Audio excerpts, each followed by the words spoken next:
Selamat siang, Bapak Ibu, saudara-saudaraku yang dikasihi oleh Tuhan. Shalom, damai Halo, sejahtera halo. kita semua, gitu ya. Shalom. Kalau nggak pakai Zoom, kita nggak bisa kumpul seluruh dunia. Ya, ini seluruh dunia nih, dari Indonesia ada, dari Singapura ada, mungkin dari negara lain, dari Malaysia juga ada.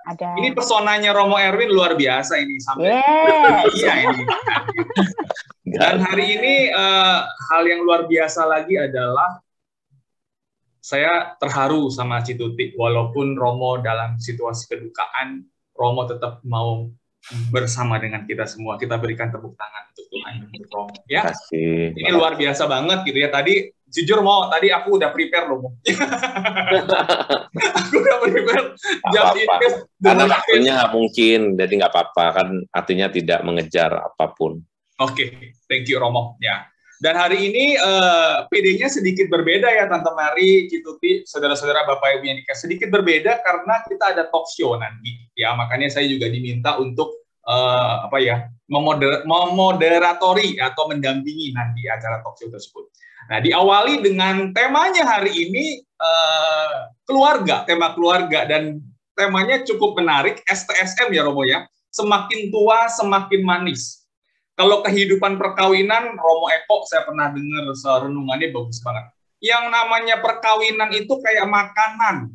Ya, enak, nggak enak, kamu harus makan. Hauce, katanya Romo ya, gitu ya Romo ya. Nah, karena apa? Makanan yang sudah di depan kita ya harus kita makan, istilah seperti itu.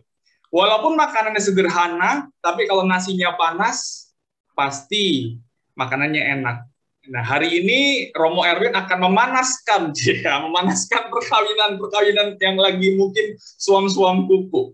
Aku juga mau awali dengan perkawinan itu ada lagunya loh. Waktu Bapak Ibu dulu pacaran gitu ya, lagunya kan ku jatuh cinta padanya, tambah dan dalam lagi. Waktu dulu pacaran, tai kambing rasa coklat Bapak Ibu ya. Nah, waktu pengantin baru lagunya berubah ya, more, I want more. Itu waktu pengantin baru. Nah, Bapak Ibu di sini banyak yang sudah 40 tahun, 30 tahun perkawinan, Romo. Lagunya udah berubah total. Banyak perkara yang tak dapat ku mengerti. Jadi mengeluh saat ini, aduh suami gua, istri gua. Nah, saat ini kita mau belajar gimana semakin lama kita menikah, semakin banyak jamnya pernikahan kita justru semakin tua, semakin peot, semakin manis. Nah, resepnya kita mau ambil dari Romo Erwin. Nah, Bapak Ibu yang dikasih oleh Tuhan, kita awali pertemuan pada siang hari ini dengan doa pembukaan. Yuk, demi nama Bapa dan Putra dan Roh Kudus. Amin. Bapa dalam surga, bukan suatu kebetulan Tuhan kami semua hadir di tempat ini. Kami rindu Tuhan saat ini, Kau menjamah setiap hati, setiap anak-anak-Mu yang hadir di tempat ini. Kami bersyukur untuk lawatan-Mu yang luar biasa, dan mengundang kami satu persatu untuk hadir melalui persekutuan doa KKHIAS ini. Tuhan, kiranya Kau urapi setiap orang yang melayani Tuhan di dalam persekutuan doa ini, Romo yang nanti akan memberikan renungannya, saya pun Tuhan, dan semua Tuhan, semuanya, kami mau bawa, kami persembahkan acara ini dari awal, pertengahan, hingga berakhirnya ke dalam tangan-Mu saja. Terima kasih Tuhan Yesus. Amin. Demi nama Bapa dan Putra dan Roh Kudus. Amin. Kita awali dengan si Susan, kita mengawali dengan dengan salah satu lagu ya. Tulang rusuk yang telah lama hilang. Percaya atau tidak bahwa kaum ibu-ibu di semua tempat ini lahir tulang rusuknya Hawa, tulang rusuknya Adam gitu Bapak Ibu ya, kalimatnya. Nanti kita coba, mungkin Bapak Ibu setelah mendengarkan lagu ini ingat dulu waktu di altar seperti apa, dan semoga semakin tua semakin manis. Oke, yang dikasih oleh Tuhan. Kalau di sini lagi berduaan sama istrinya, pandang dong wajah istrinya. Aduh, kamu cantik banget hari ini. Terus yang istri juga pandang dong wajah suaminya, aduh, kamu ganteng banget hari ini. Oke. Semoga lagu ini mengingatkan dulu waktu kita di altar Tuhan seperti apa. Tetapi mungkin 30 tahun perkawinan, 40 tahun perkawinan Bapak Ibu, ada kerikil-kerikil tajam, ada batu yang mungkin harus kita hadapi. Kalau kita tidak berpegang kepada Tuhan, mungkin kita nggak akan kuat. Dan pada saat ini sebelum kita mau mendengarkan pengajaran dari Romo Erwin, mari kita undang Allah Roh Kudus menjamah setiap hati kita. Kita mau menyembah Tuhan, memberikan kekuatan yang Allah Roh Kudus itu pasti akan memberikan kekuatan kepada kita. Bapak, Ibu, saudara-saudaraku yang dikasihi Tuhan, kita mau arahkan hati kita di hadapan Tuhan saat ini. Begitu banyak pergumulan, masalah, atau apapun dalam kehidupan keluarga kita.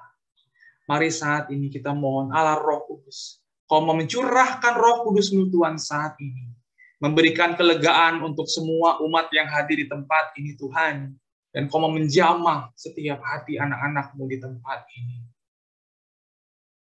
Hening sejenak, ungkapkan doa pribadimu di hadapan Tuhan.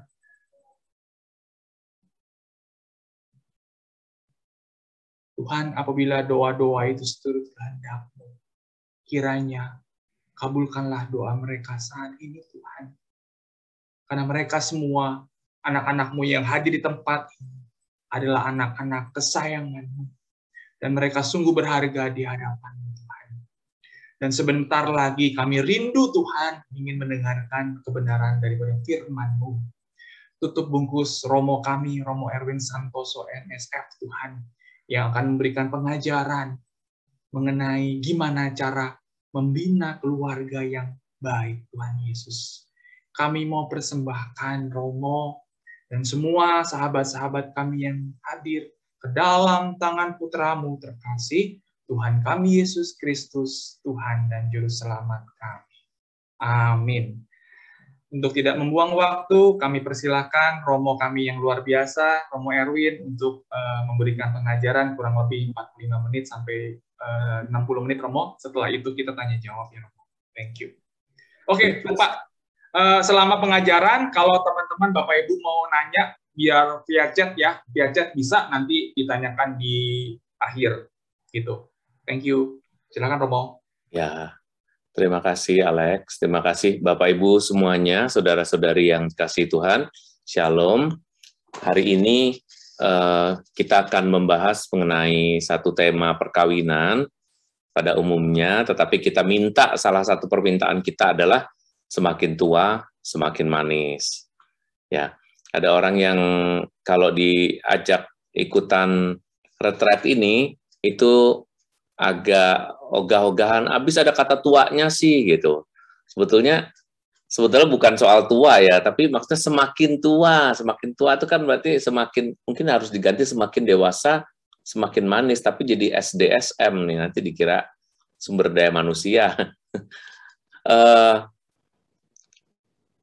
Perkawinan itu berlangsung dari mulai awal dari mulai muda sampai pada usia tua. Jadi Anda mau atau tidak pasti akan menjadi tua kan gitu ya.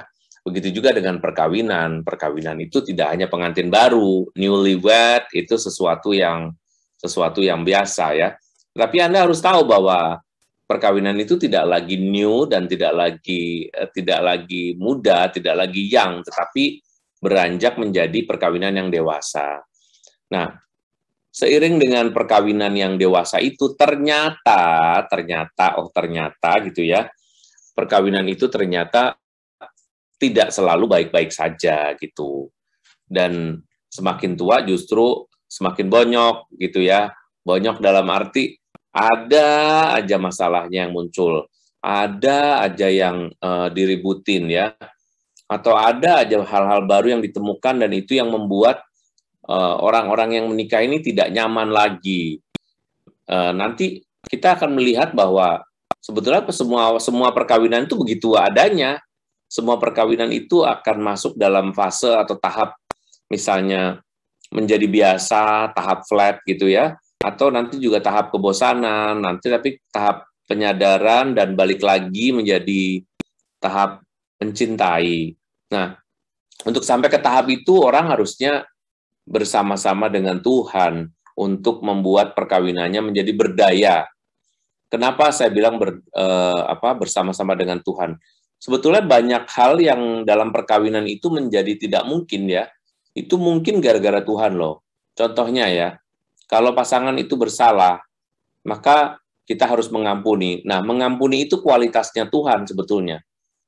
Orang atau manusia itu kurang mempunyai kemampuan untuk mengampuni. Orang tuh lebih suka untuk balas gitu, balas dendam. Kalau kamu gituin I gituin you gitu. Nah, tapi kualitas Tuhan kan nggak gitu kan. Kalau kualitasnya Tuhan seperti yang balas-membalas, kita semua udah mati lah ya kan. Bayangkan ada yang umurnya 70 tahun, dosanya 70 tahun juga tuh, gitu. Yang umurnya 60, dosanya sebanyak umurnya juga, karena setiap hari melakukan kesalahan. Tapi Tuhan tidak seperti itu. Maka kita juga harus mempunyai kualitas seperti itu, yaitu kualitas untuk mengasihi dan juga mengampuni. Itu salah satu contohnya.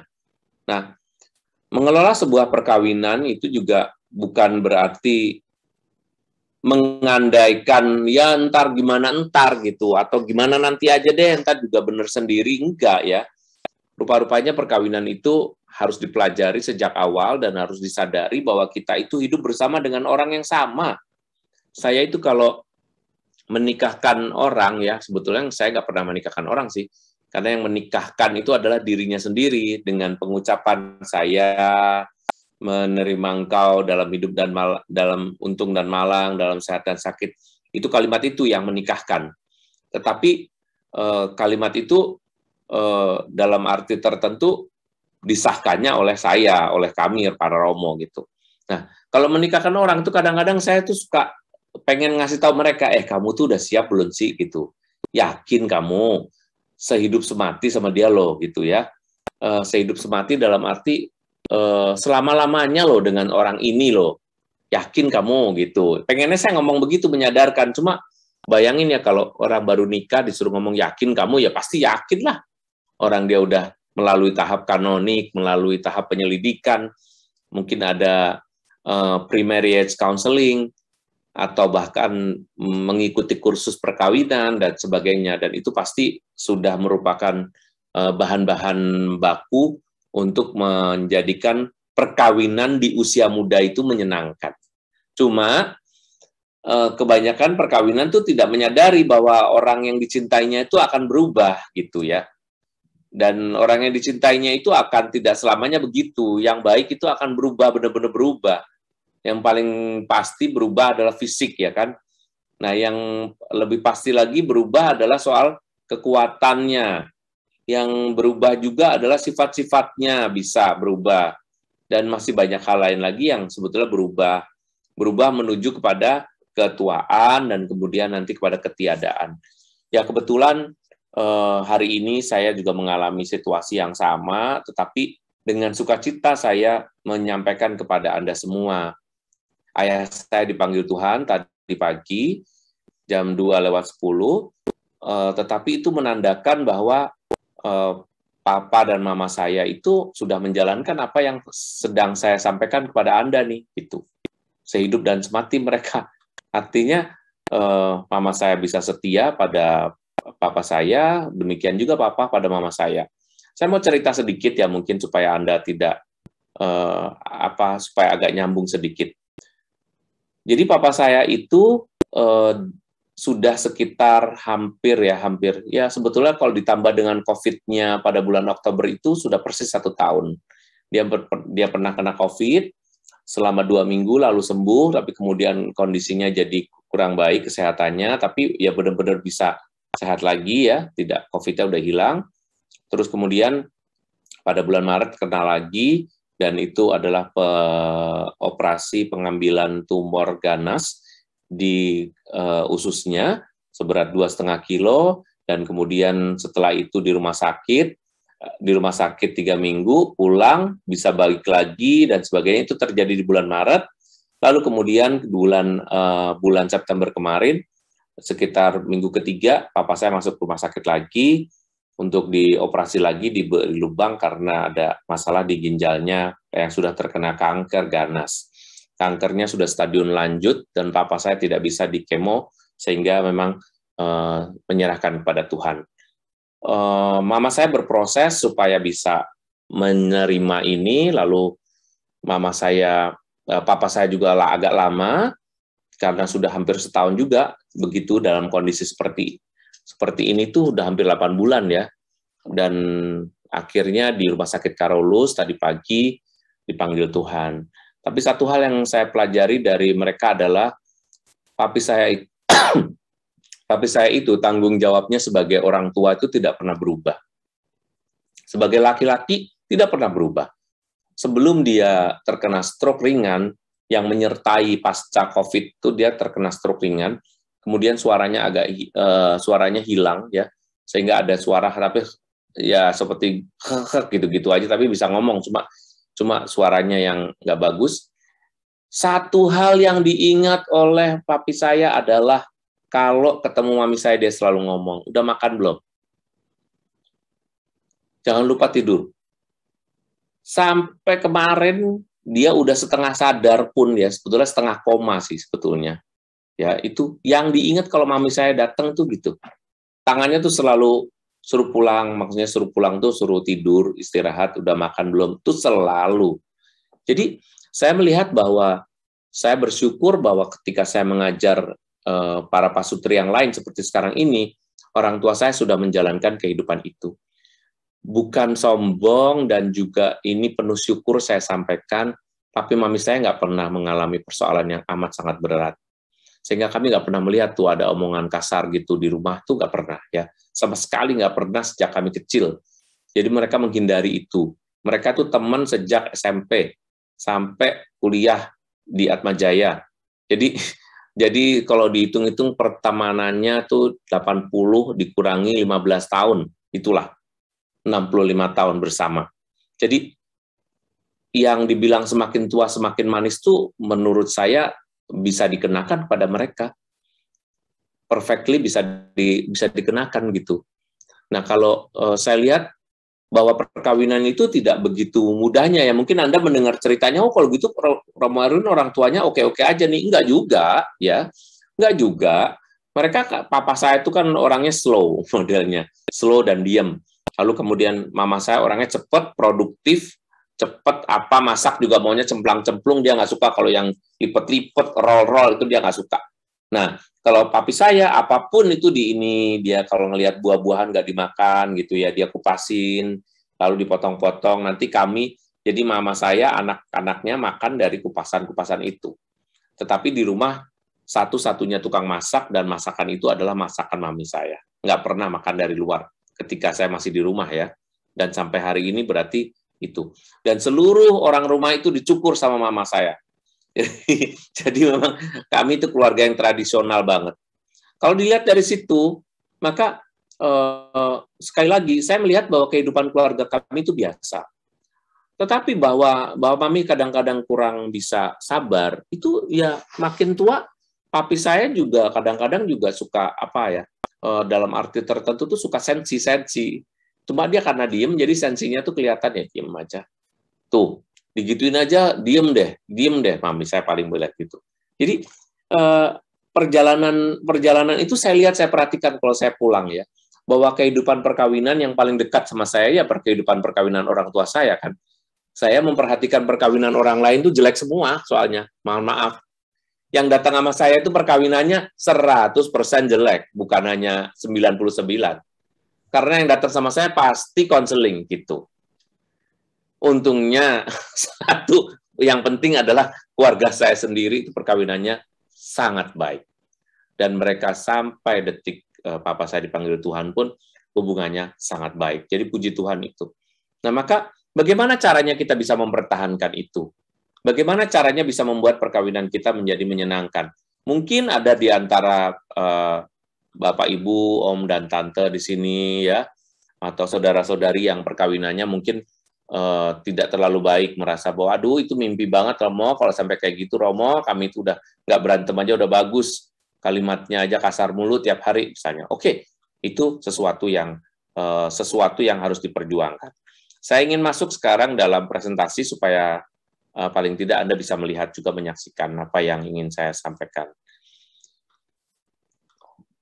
Dari 1 Timotius 5 ayat 8, di situ dikatakan, jika ada seorang yang tidak memeliharakan sanak saudaranya, apalagi seisi rumahnya, orang itu murtad dan lebih buruk dari orang yang tidak beriman. Jadi dikatakan bahwa sebetulnya kalau kita hidup dengan orang serumah aja tuh susah, kita tuh disebut orang murtad oleh Paulus ya. Paulus menulis surat kepada Timotius ini orang murtad atau orang yang tidak beriman, karena iman itu ditunjukkan salah satunya adalah dengan hidup baik dengan orang yang ada di rumah. Begitu, ya. Orang yang ada di rumah siapa? Ya pertama-tama pasti pasangan. Yang kedua adalah anak-anak atau cucu-cucu juga. Nah, perkawinan itu selalu berproses. Berproses menuju kedewasaan, menuju ketulusan, menuju kecintaan kepada keluarga atau kepada pasangannya. Menujunya harusnya ke situ yang waras, atau yang benar, atau yang sehat ya. Bukan malah menuju kepada makin tua, makin jelek, makin berantem, makin... Nah, itu berarti ada proses yang kurang benar yang sudah dilakukan. Menuju kedewasaan kenapa? Karena kalau masih muda, orang nerima paras yang cantik itu normal ya. Paras yang ganteng itu normal, itu pasti bisa semua orang. Apalagi masih muda-muda, masih gagah-gagah, semuanya masih katakanlah apapun masih bisa dilakukan, pergi bareng, udah masih menarik lah. Nah, itu tapi bukan perkawinan yang dewasa, karena yang dewasa itu adalah menerima kenyataan bahwa hidup itu selalu berubah. Ya, dan makin tua harusnya perkawinan itu dipenuhi dengan ketulusan. Sebab yang diterima dia itu selalu berubah, dan perubahannya itu kalau tidak hati-hati, kalau fisik udah pasti makin jelek kalau fisik, ya kan? Tidak ada orang makin tua makin bagus tuh, nggak ada ya. Semua orang makin tua makin jelek fisiknya. Jadi kita akan menerima kebaikan atau ketulusan itu di masa tua. Kalau di masa muda menerima baik itu banyak temannya ya. Dan juga semakin mencintai. Nah, prosesnya tuh seperti apa? Prosesnya harusnya semakin mengenal, mencintai, memahami, menerima, memperjuangkan, saling berbagi, dan kemudian menyatu. Orang-orang yang berproses ini, kadang saya bingung kalau ada pasangan ya yang mengatakan, saya baru tahu loh Romo, ternyata suami saya itu begini. Lah, kok baru tahu? Saya bilang, kenapa baru tahu? Iya Romo, baru tahu, selama ini dia tuh begini ternyata. Loh, berarti Anda itu tidak melalui tahap mengenal. Mungkin ada tahap pembiaran atau tahap mencari waktu sendiri-sendiri sehingga tidak saling kenal. Kalau tidak kenal makanya kurang mencintai kan. Akibatnya hidup perkawinan itu hanya semacam formalitas saja. Hidup perkawinan bukan menjadi suatu tempat di mana kita bisa mengekspresikan kebutuhan, tetapi justru menjadi tempat buat kita untuk satu sama lain saling melukai. Padahal prosesnya itu kita harus saling paham juga. Oh, suatu ketika, iya ya saya kawin sama perempuan ya, perempuan tuh bawel, pilih makanan aja begini, lama, disuruh belanja aja lama nawarnya misalnya. Atau kalau misalnya makan aja mesti dibersihin dulu sendoknya, padahal sendok udah bersih, masih disuruh diam dulu, disuruh ini dulu si ibu ini selalu minta dibersihin dulu, dikasih tisu dulu, sekarang malah ditambah lagi dikasih dengan tisu basah yang khusus untuk cutlery gitu misalnya. Ribet banget ya gitu. Nah, itu harusnya laki-laki harus semakin paham. Sehingga laki-laki harus semakin bisa seperti perempuan, dan sebaliknya perempuan harus bisa semakin menjadi seperti laki-laki. Apapun itu yang dilakukan, apalagi ibu-ibu ya, ibu-ibu di usia muda pasti nggak mengerjakan banyak hal ya, misalnya seperti hal-hal yang kerjaannya laki-laki kan nggak dikerjakan. Tetapi jangan lupa, laki-laki itu loyo duluan, ya kan? Di usia 60 tahun, 70 tahun ke atas tuh terjadi kekurangan-kekurangan tertentu yang para ibu mungkin nggak mengalami. Para ibu bisa lebih baik situasi kesehatannya. Nah, di situ Anda harus mulai mengenal bagaimana melakukan pekerjaan-pekerjaan Bapak. Gitu. Apalagi kalau di Singapura kan, bahwa kalian harus bekerja sendiri, tidak ada ART atau tidak ada pembantu, maka kalian harus melakukan semuanya dengan tenaga sendiri, pasti akan semakin kelihatan. Gitu ya. Sebetulnya lebih alami di Singapura, karena kalau di Indonesia tidak alami lagi, semua udah dikerjakan sama orang lain, sehingga nggak kelihatan siapa yang melayani siapa gitu. Nah, sampai nanti dalam prosesnya memperjuangkan juga. Anda kalau disuruh misalnya dikasih kesempatan kawin lagi nih, ini cuma kuis itu aja nih, cuma kuis apa namanya, kuis untuk dikasih kesempatan kawin lagi, baru masuk atau pastor ngomong. Dikasih tes misalnya ya, Anda dikasih tes, dikasih kesempatan untuk kawin lagi. Apakah Anda menanggapinya dengan senang hati atau tidak? Nah, kalau yang hatinya gembira itu berarti perkawinannya lagi bermasalah.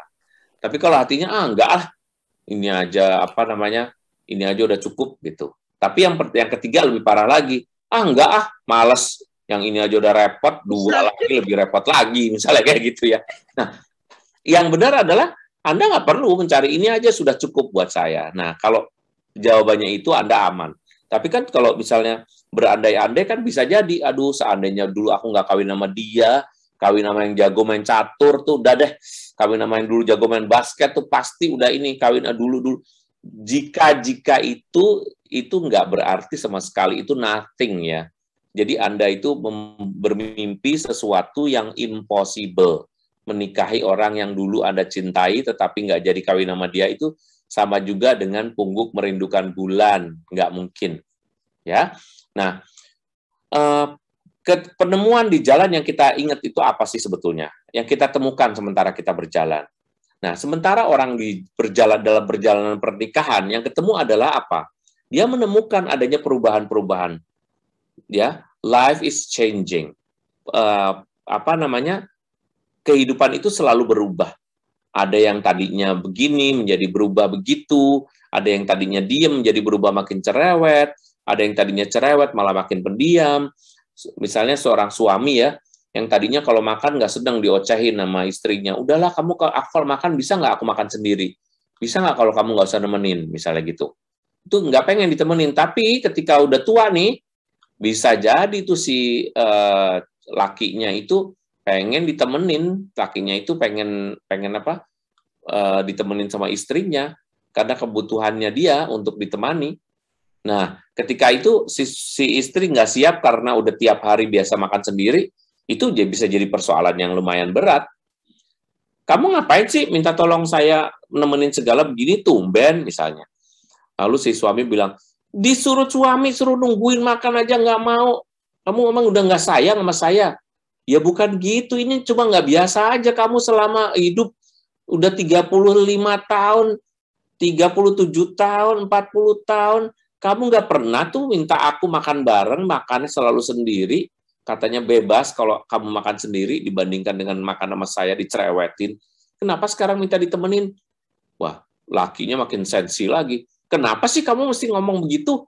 Cuma sama suami sendiri aja ribet banget cuma disuruh begitu. Akhirnya nggak selesai-selesai, bertengkarlah dia. Belum lagi masalah-masalah hati yang lebih banyak lagi, ya kan? Nah, sifat-sifat yang seperti ini ditemukan sambil berjalan. Misalnya sifat asli yang tidak disukai. Oh, ternyata dia begini. Oh, ternyata dia begini, misalnya kayak gitu.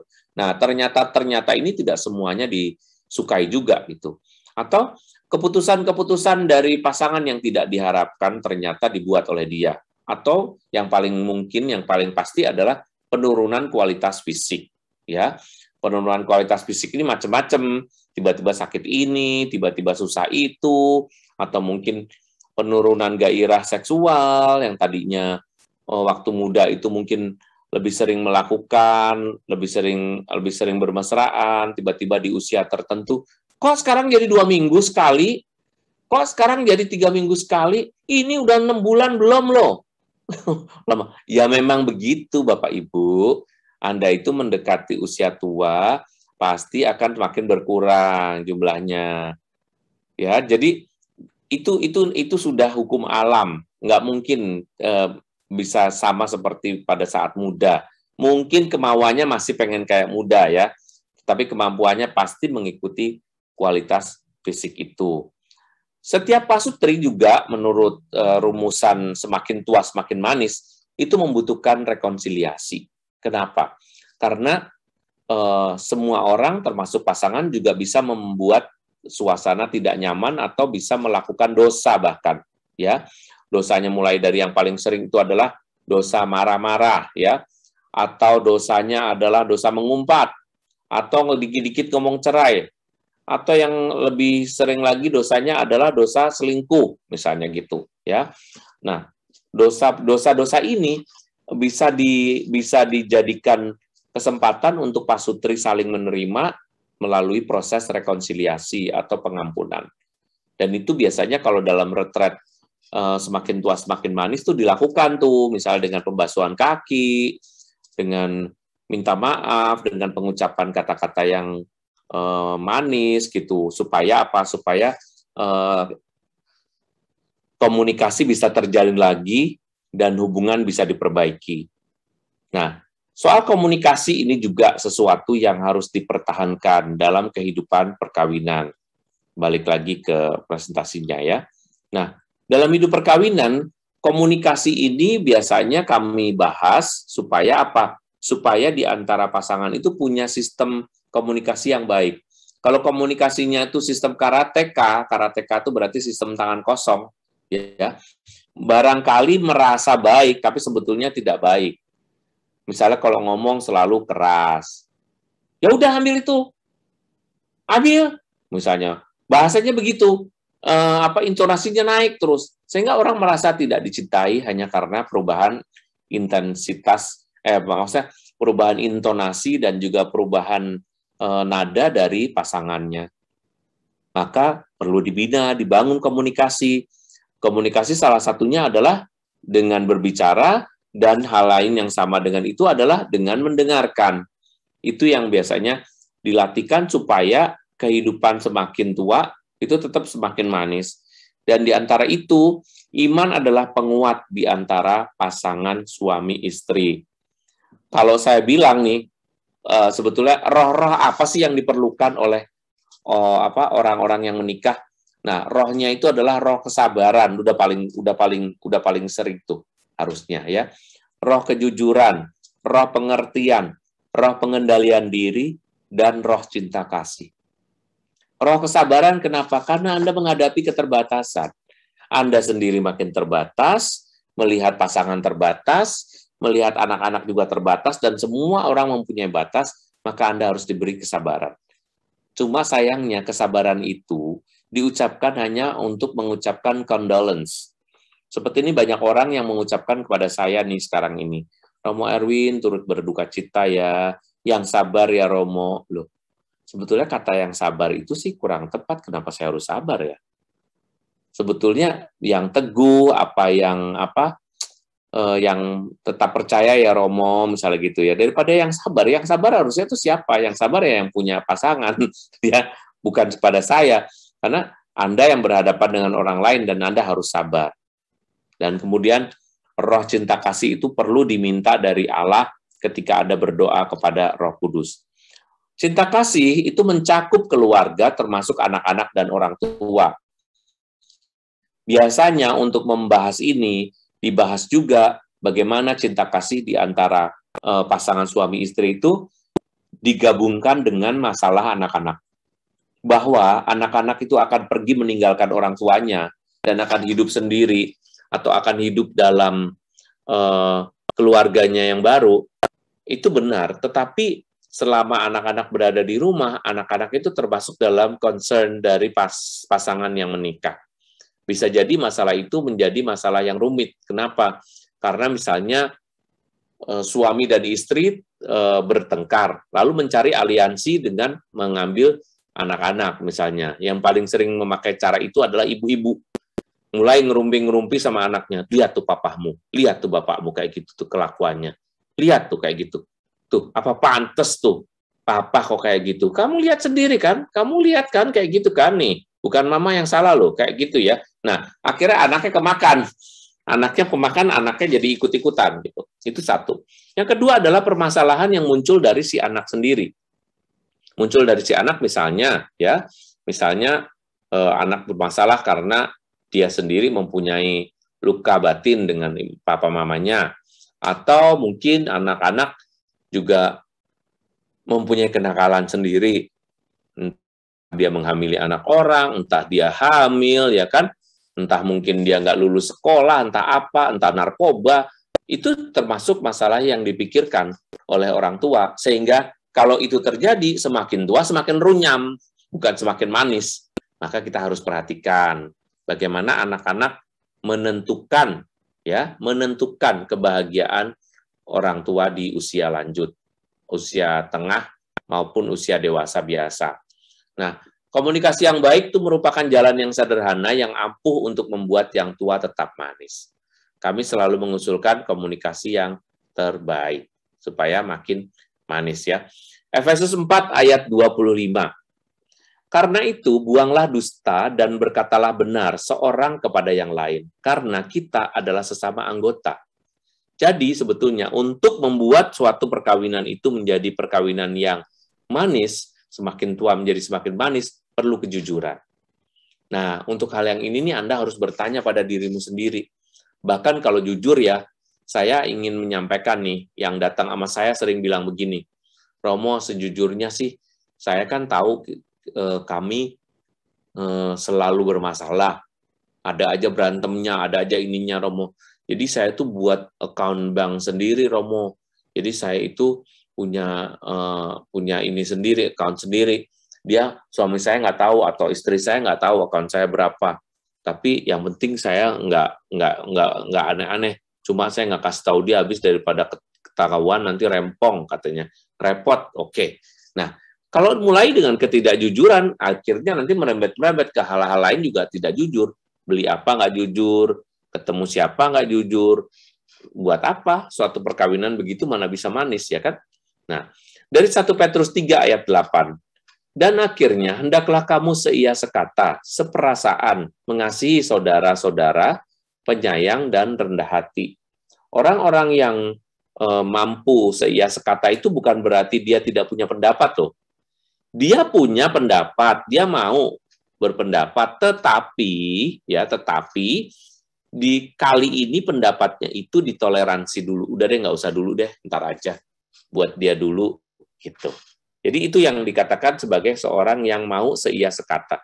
Kalau setiap orang ngotot pada pendapatnya sendiri, ngotot pada kemauannya sendiri, ya nggak pernah ketemu satu sama lain. Dan itu yang biasanya terjadi. Dalam istilah keluarga, maka ada istilah bahwa kita bisa mengorbankan kepentingan kita sendiri demi orang yang kita cintai. Itu sangat bisa. Nah, dikatakan tadi, cinta itu sehidup semati bersama. Rumah dan harta warisan adalah warisan nenek moyang, tetapi istri yang berakal budi adalah karunia Tuhan. Itu kata Amsal. Dan hal lain dikatakan dalam Efesus, hendaklah suami memenuhi kewajibannya terhadap istrinya, demikian pula istri terhadap suaminya.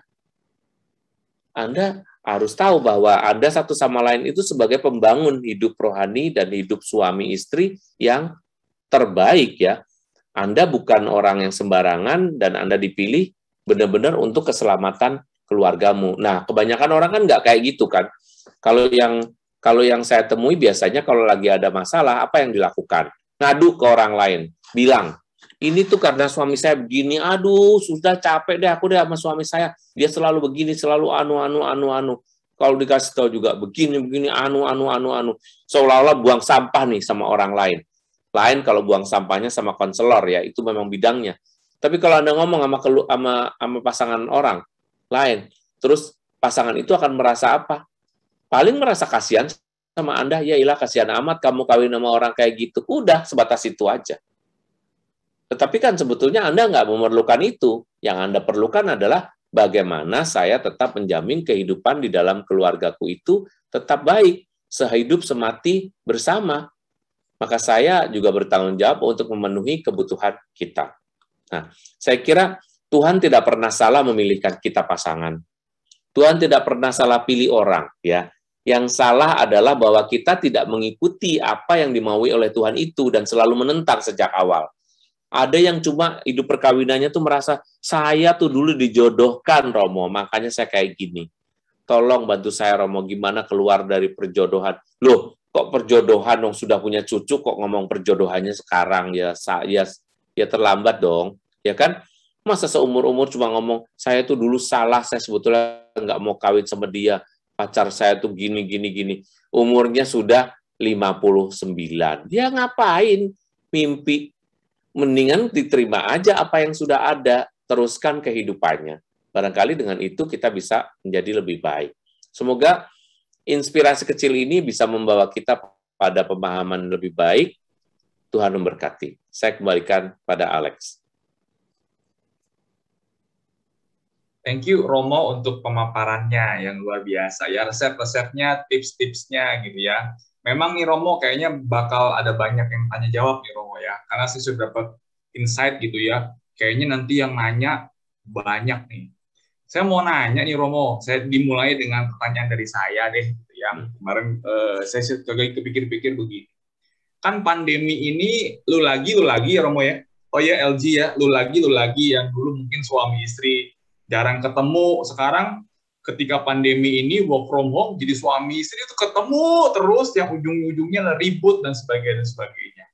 Survei membuktikan ada 2 yang naik ya, tingkat perceraian dan tingkat kehamilan kata Romo begitu pandemi ini. Nah, saya mau ngomong soal perceraian nih Romo ya, sebenarnya memaknai perceraian gitu ya. Di dalam gereja Katolik itu boleh nggak sih cerai Romo? Itu aja Romo. Simple, singkat, padat. Semoga pertanyaan ini karena apa? Udah KDRT nih, udah pokoknya udah nggak bisa diterusin ya dan sebagainya. Nah, itu gimana Romo? Seperti itu pertanyaannya. KDRT itu sebetulnya terjadi di antara 2 pihak. Yang satu itu punya kecenderungan pukul, yang satu membiarkan diri dipukul. Ya, kalau Anda baru 1 kali dipukul itu namanya KDRT. Tapi kalau sudah beberapa kali dipukul dan Anda tidak mengadu pada siapa-siapa, itu berarti Anda suka dipukul. Barangkali Anda termasuk golongan masokis. Nah, itu istilah psikologis. Memang sukanya dipukul gitu. Nah, kalau kita misalnya bercerai, apakah gereja bisa mengabulkan permohonan kita? Bisa, jawaban gembiranya. Cuma susah banget. Ini yang dipikirin kalau mau memikirkan boleh nggak, pikirannya begini. Yang disebut boleh nggak itu adalah bahwa ada suatu kejadian sebelum nikah yang terjadi yang barangkali menjadi alasan untuk bercerai gitu loh. Misalnya ya, pasangannya setelah menikah 5 tahun ternyata ketahuan sebetulnya dia udah nikah siri misalnya dan udah punya anak. Nah, ini meskipun udah 5 tahun, perkawinannya bisa dibatalin. Dan meskipun perkawinan itu perkawinan siri, tapi bagi orang Islam, itu adalah perkawinan yang sesungguhnya. Maka bagi orang Katolik, itu juga adalah perkawinan yang sesungguhnya. Maka tidak bisa dibatalkan. Ya, jadi tidak ada kata cerai itu nggak ada. Yang adanya adalah pembatalan. Nah, yang kedua adalah adanya kelainan mental. Nah, kelainan mental ini kan juga nggak mungkin orang nikah dengan orang yang lain mental kan nggak mungkin ya. Kalau kelainan mental itu berarti dia mengalami kelainan mental sebelum nikah, juga bukan sesudah nikah. Jadi kalau gilanya tuh setelah 20 tahun pernikahan, kemungkinan gilanya karena Anda gitu kan, bukan karena dia sudah membawa bibit-bibit skizofrenik gitu. Nah, itu dipikirkan. Jadi sangat sulit ya, yang bisa membuat itu biasanya udah pernah nikah, ya kan? Terus mempunyai kelainan secara akal sehat, dia nggak pernah punya. Tapi biasanya orang-orang yang mempunyai kelainan mental ini dicabut haknya untuk menikah, tidak bisa menikah, ya. Jadi mereka tidak akan pernah boleh menikah. Ya udah hidup aja sendiri karena tidak pernah bisa memenuhi kriteria. Kemudian yang ketiga adalah yang bisa itu kalau si suami atau si istri kedua-duanya tidak pernah melakukan hubungan seksual sama sekali sejak menikah. Itu dengan segera bisa dianulasi. Contohnya kayak gitu aja. Oke, Bapak Ibu. Ini kayaknya teaser pertanyaannya boleh nih. Oke, ada pertanyaan dari Bu Ingrid. Saya bacakan ya Romo ya. Saya mau tanya nih, ada situasi yang saya kenal orangnya. Dia sudah bercerai secara sipil, tetapi belum secara agama, tetapi sudah bersama dengan pasangan yang lain. Bagaimana dengan masa depan kehidupan karena akhirnya tidak lagi berani ke gereja? Ini saya bingung. Itu berarti dia melakukan perzinahan ya. Jadi kalau belum ada surat anulasi, kemudian dia kawin lagi dengan cara apapun, itu namanya perzinahan secara Katolik. Dan kalau dia menikah di gereja lain, berarti dia langsung keluar dari gereja Katolik dan tidak boleh komuni. Gitu aja. Waduh, singkat, padat, jelas. tapi saklek ya Romo ya. Nah, Pak Paulus. Terima kasih. Boleh Iya, langsung Pak. ya? Silakan Romo. Langsung aja, Pak. Selamat sore Romo. Sebelumnya Silakan Pak Paulus. ikut berduka cita dulu dah sebelum. Ya, terima Romo, kasih. perkenalkan saya Paulus ya. Mm-mm. Saya sudah menikah 42 tahun. Mm-mm. Nah, memang waktu dulu-dulu sering ribut berantem, bukan batu kerikil lagi, mungkin batu gede gunung kali. Tapi mudah-mudahan berkat Roh Kudus kita semua saling mengetahui sampai sekarang langgeng. Sekarang ini saya hidup berdua dengan istri saya dengan rasa sayang dan cinta lah kasarnya gitu Romo. Tetapi yang ingin saya tanyakan Romo, bukan hanya di sekitar perkawinan. Kelanjutan dari perkawinan boleh enggak? Artinya gini, kalau nanti kita berdua nanti sudah dipanggil menghadap Tuhan, apakah saya mengetahui enggak bahwa dia istri yang saya sayangin dulu di dunia, kita masih berdua saling mengetahui enggak? Kira-kira boleh enggak saya tanya itu, Romo? Boleh. Jadi prinsipnya sebetulnya jawaban itu bukan dari saya sih. Jawaban itu ada di dalam kitab suci, Pak. Karena kalau saya mengira-ngira berarti saya pernah ke surga dong, gitu kan. Jawabannya nggak begitu. Jawabannya adalah kalau menurut kitab suci dikatakan, ya, orang tidak kawin dan tidak dikawinkan di surga. Berarti dia tidak dinikahkan dengan siapapun, hidup seperti malaikat. Artinya ya melajang semuanya, gitu kan. Ya, sebetulnya kata melajang pun nggak cocok ya, karena memang tidak sedang available untuk dinikahi siapapun, gitu. Tapi artinya dia hidup sendiri, berjuang sendiri. Makanya kalau mau mengasihi pasangan itu ya mengasihi, melakukan perbuatan baik selama pasangan masih hidup. Karena kalau sudah meninggal, kalau menurut kitab suci loh, rumusannya adalah orang tidak kawin dan tidak dikawinkan, dan hidup seperti malaikat. Ya, jadi tidak saling mengenal lah Romo ya. Sesat, kalau misalnya ngomongin tentang suami istri aja sesat katanya gitu. Maka soal mengenal dan kenal itu soal lain ya. Kalau mengenal kita pasti mengenal lah, tapi menurut saya sih itu. Tapi kalau kitab suci mengatakan kalau kawin enggak. Ya, betul. Kalau kawin masih kawin lagi, nanti bayangkan para romo, para suster, para bruder, bagaimana mereka tidak cemburu ya.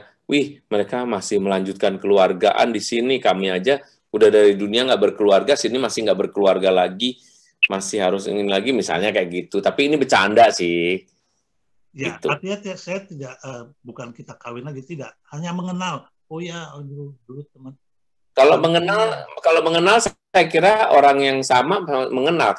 Karena kalau kisah mengenai Lazarus dan orang kaya itu kan mengenal. Ya. Mengenal nama. Ya. Masih dikenal namanya. Baik. Saya jawabnya nggak boleh jawab sendiri nih, harus dari kitab suci. Ya, terima kasih Romo. Terima kasih Pak Kangen. Oke, sekarang ada pertamanya lagi nih Romo. Maaf Romo, izin tanya, bagaimana pendapat Romo tentang kawin muda, nikah muda? Ya, karena sekarang banyak nih yang lagi ingin menikah muda. Dan bagaimana menurut Romo cara menentukan pasangan yang bisa hidup bersama? Semakin tua semakin manis ya Romo. Thank you. Jadi pertanyaannya pertama nih, pendapat Romo mengenai menikah muda. Ya, terus bagaimana nih resepnya supaya bisa semakin tua semakin manis? Itu sih Romo. Ya. Jadi kalau kawin muda itu menurut Gereja Katolik mengikuti aturan main pemerintah ya. Karena pemerintah itu kan mengikuti kaidah umum, kaidah general bahwa semua orang yang menikah itu harus sudah siap kan. Kalau belum siap buat apa menikah? Dan itu pasti baik. Kenapa? Karena kita itu mempunyai tingkat kedewasaan yang berbeda-beda gitu. Nah, maka kalau kita mau menikah, ya usianya harus yang sudah mencukupi gitu. Mencukupi itu berapa? Minimal kalau sekarang tuh 21 gitu untuk perempuan gitu ya. Kalau saya sih usul sih sebetulnya di bawah 25 itu udah mulai bisa, tapi jangan di bawah 20. Kalau di bawah 20 masih teenagers itu agak riskan ya mengenai itu. Terus yang kedua tadi apa pertanyaannya? gimana supaya resepnya gitu ya, supaya semakin tua semakin manis. Jadi ya tadi kan sebenarnya di pengajaran. Sebetulnya resep tadi ya udah saya sebutin semua sih di presentasi tadi ya.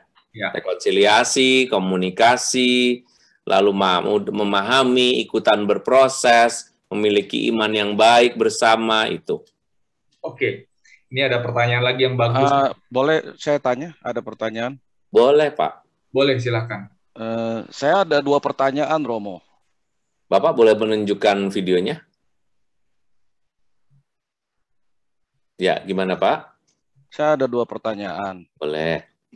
Yang pertama, kan ini judulnya makin tua makin manis. Ya. Tapi kayaknya pengalaman saya makin tua makin bawel aja gitu ya. Runyam. Yang pertama pertanyaan saya begini, apakah yang petunjuk-petunjuk guidance yang Romo berikan dalam Zoom meeting ini itu mengasumsikan bahwa pasangan itu seiman? Karena begini, istri saya bukan Katolik dan dia orang Hong Kong lagi. Jadi beda budaya ya. Jadi misalnya Efesus 5:22 nih, hai istri tunduklah kepada suamimu seperti kepada Tuhan. Karena suami adalah kepala istri sama seperti Kristus adalah kepala jemaat. Ini karena istri saya bukan orang Katolik, dia nggak akan menerima value ini gitu. Itu pertanyaan saya yang pertama, asumsinya begitu. Jadi bagaimana menerapkan nasihat-nasihat yang diberikan itu kepada istri yang bukan Katolik gitu, yang value-nya sama sekali berbeda, culture-nya juga beda, satu. Yang kedua adalah kalau saya ajak istri saya konsultasi sama Romo, respon dia pertama kali adalah, Romo tahu apa tentang perkawinan, nggak pernah kawin. Gitu. Sama seperti kalau ada orang yang bilang ke orang yang kena kanker, oh ya saya ngerti penderitaan kamu begini-gini. Orang yang kena kanker nggak akan peduli gitu, karena dia nggak pernah kena kanker. Lain kalau orang yang pernah kanker kasih tahu ke orang lain yang pernah kanker, gitu loh. Oh ya, saya bisa merasakan. Jadi dia merasa Romo hanya teori aja gitu loh, teori-teori aja gitu, nggak pernah ngalamin susahnya perkawinan gitu kan. Memang itu 2 pertanyaan saya. Ya, terima kasih Pak.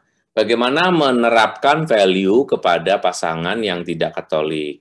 Value itu sebetulnya ada yang bentuknya general, tetapi ada yang bentuknya spesifik untuk agama tertentu. Misalnya, percaya kepada Tuhan Yesus sudah pasti Kristen, ya nggak sih? Percaya kepada Bapa, Putra, dan Roh Kudus sudah pasti itu berarti nilai Kristen tuh. Nilai Kristiani maksudnya ya, bukan nilai Kristen Protestan.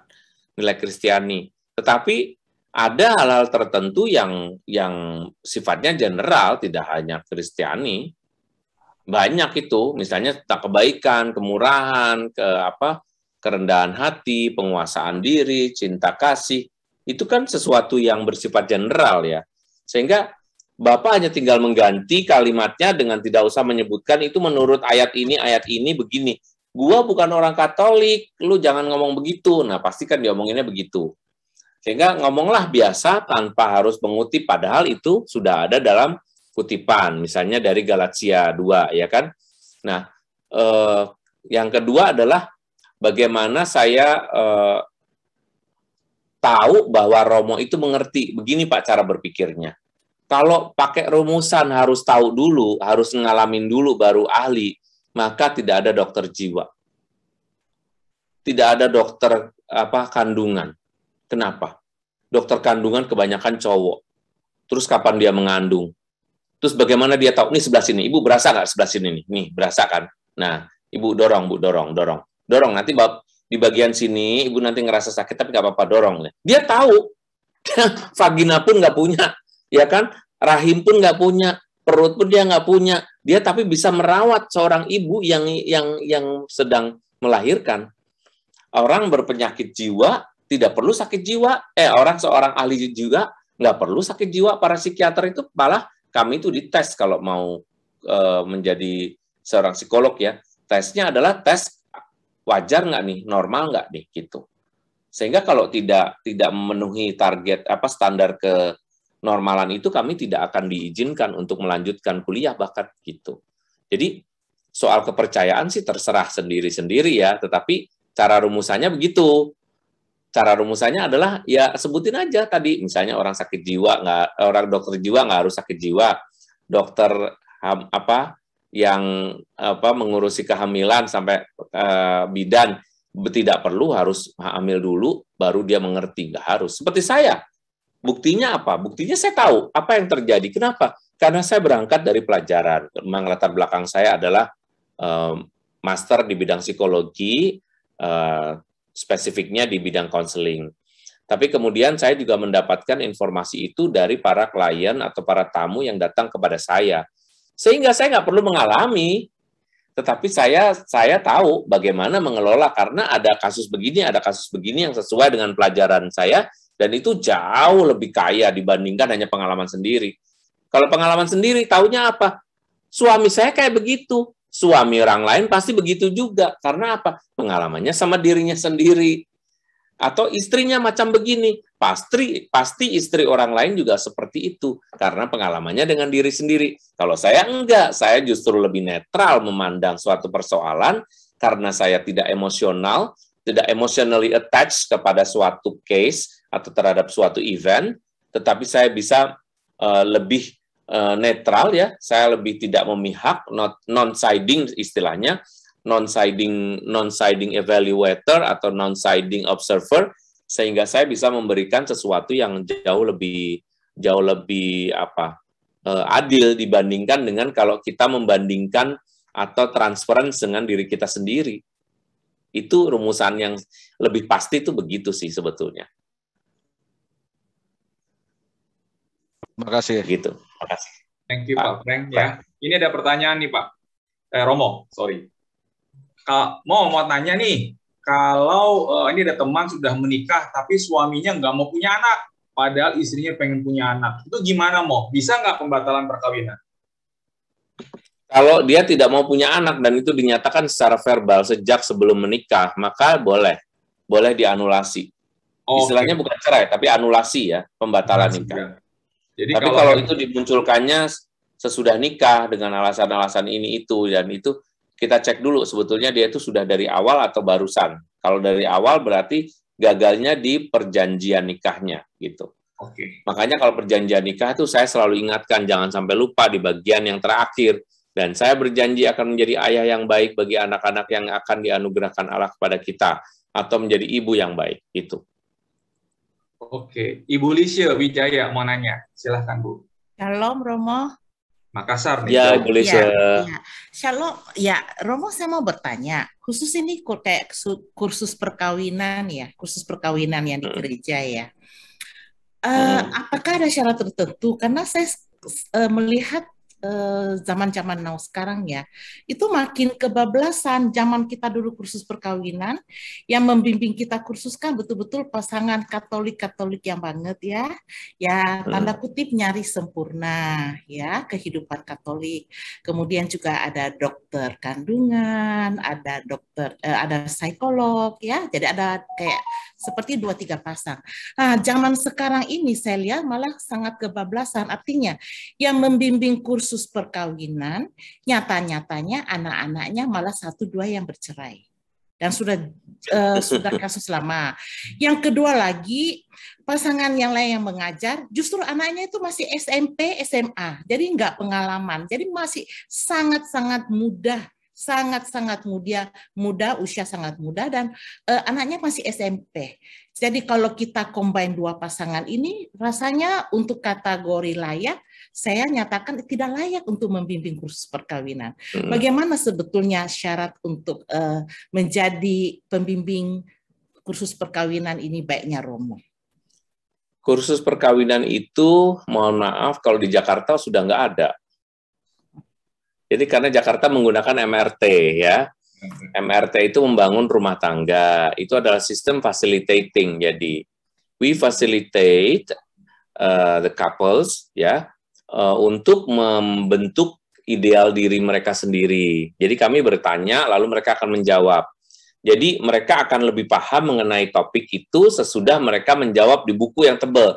Nah, kalau di yang tempat lain kan sertifikat itu yang dipakai untuk menikah. Tapi beda kalau di Jakarta.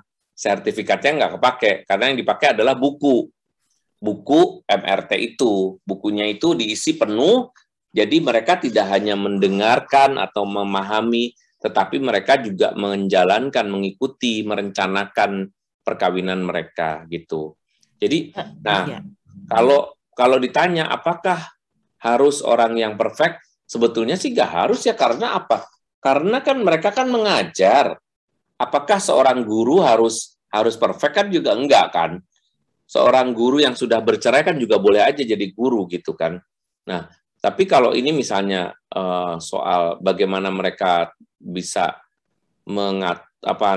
mengajar sementara hidup mereka sendiri nggak beres, nah itu sebetulnya nanti judgement itu muncul dari umat yang dilayani.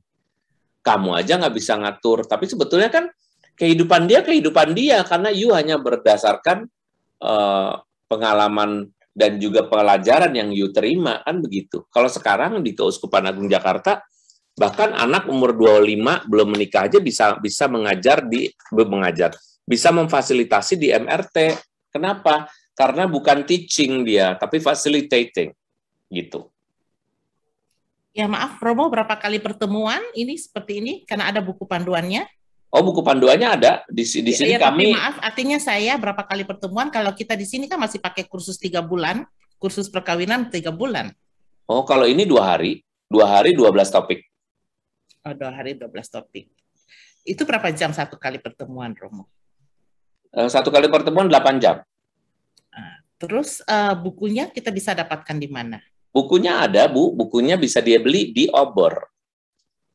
Ini Makassar mau masalahnya, mau nanti saya bantu deh, nggak apa-apa. Kalau nanti Bu Lisi mungkin kalau butuh bukunya nanti saya coba bantu. Ya. Baik, oke, terima kasih.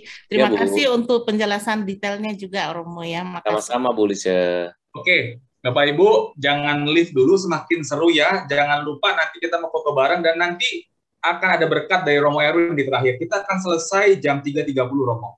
Jadi masih ada waktu, selesai 3.30 ya.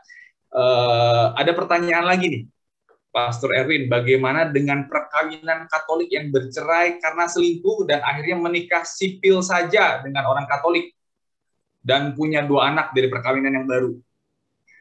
Namun gereja Katolik menganulasi perkawinan sebelumnya demi anak yang baru dilahirkan di perkawinan baru itu, supaya tidak jadi anak haram. Pertanyaannya, apa nggak kasihan dengan anak yang dilahirkan dari perkawinan sebelumnya? Seolah-olah anak ini jadi anak di luar nikah gereja Katolik. Kok bisa ya gereja Katolik menyetujui perceraian di gereja Katolik? Saya nggak ngerti itu kalau ada jenis perceraian semacam itu ya. Iya, saya juga bingung nih Romo. Jadi di dalam gereja Katolik itu tidak ada orang menikah secara sipil, itu berarti menikahnya tidak sah dan berarti mereka tetap berzina secara Katolik. Betul. Ya, dalam arti kata berarti ini nggak ada istilah kasihan dengan perkawinan yang pertama ya. Nggak ada, perkawinannya tetap yang pertama yang asli. Betul. Oke. Apa pendapat Romo tentang perkawinan beda agama? Ini mungkin sedikit harus lebih dijelaskan, beda agama atau beda gereja ya Romo ya. Mungkin Romo juga bisa menjelaskan seperti ini. Jadi perkawinan itu kalau beda, pokoknya beda itu artinya satu orang Katolik pasti, ya. Nah, satu orang Katolik, yang lainnya orang apa gitu kan? Kalau Katolik dengan Katolik berarti udah seiman kita nyebutnya. Kalau Katolik dengan Protestan berarti beda gereja. Kalau Katolik dengan Islam, Hindu, Buddha itu beda agama. Jadi beda agama itu kalau yang non-Kristen. Tapi kalau dengan Kristen namanya beda gereja. Nah, tetapi meskipun namanya kayaknya mendekati, tetapi beda gereja itu efeknya sama.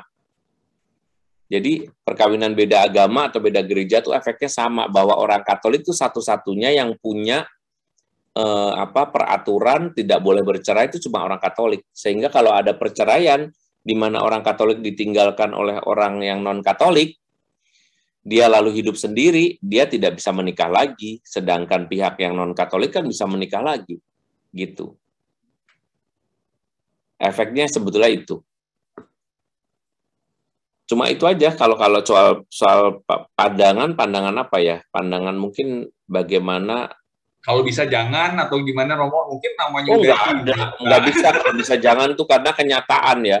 Kenyataan bahwa perkawinan itu bisa terjadi, cinta itu bisa terjadi di mana saja. Tapi kalau menurut saya, kalau Anda bisa menahan, ya jangan sampai menikah dengan orang dengan beda agama maupun beda gereja. Kalau saya sih, even beda gereja, jangan bilang bahwa Yesusnya sama, Yesusnya sama. Justru karena Yesusnya sama itu biasanya sulit sekali. Karena Yesus sama tapi nggak nerima Maria, Yesus sama nggak bikin tanda salib, Yesus sama nggak percaya Santo Santa, kan gitu kan? Yesus sama tidak mendoakan arwah, masalah nggak buat kita? Masalah pasti. Oke, jawab Romo. Selanjutnya ini makin banyak aja nih Romo, kalau udah pancingan banyak aja pertanyaannya. Romo, ada pertanyaan menggelitik nih. Kalau pasangan pisah ranjang karena nggak cocok, daripada cerai, lebih baik berpisah, bertemu kalau ada keperluan. Bagaimana bersikap dalam hal tersebut? Jadi, dalam arti kata tidak bercerai, tetapi karena mungkin sayang sama anak dan sebagainya, ya bertemu kalau misalkan nggak ada, pokoknya tidak ada surat cerai lah Romo ya. Saya juga kebetulan saya juga punya teman seperti itu, sudah pisah rumah, tapi masih komit, masih mau mendidik anak. Tidak ada cerai secara surat atau apapun itu, tetapi kalau ketemu, ya suka ketemu aja. Tapi kehidupan perkawinannya sudah jarang ketemu lah, seperti itu. Itu gimana, Romo? Apakah boleh jalan seperti itu? Sebetulnya sih kalau orang mau bercerai sipil, dia jalan dan kalau bisa balik lagi itu malah baik ya. Menurut saya tanda-tanda bahwa masih ada cinta di antara mereka. Oke. Walaupun nggak boleh ngelarang, karena pada hakikatnya secara gereja ini mereka itu belum bercerai loh. Iya. Betul. Mereka tuh tidak ada perceraian. Jadi kalau memang mau melanjutkan atau masih mau hidup baik ya nggak apa-apa, bagus.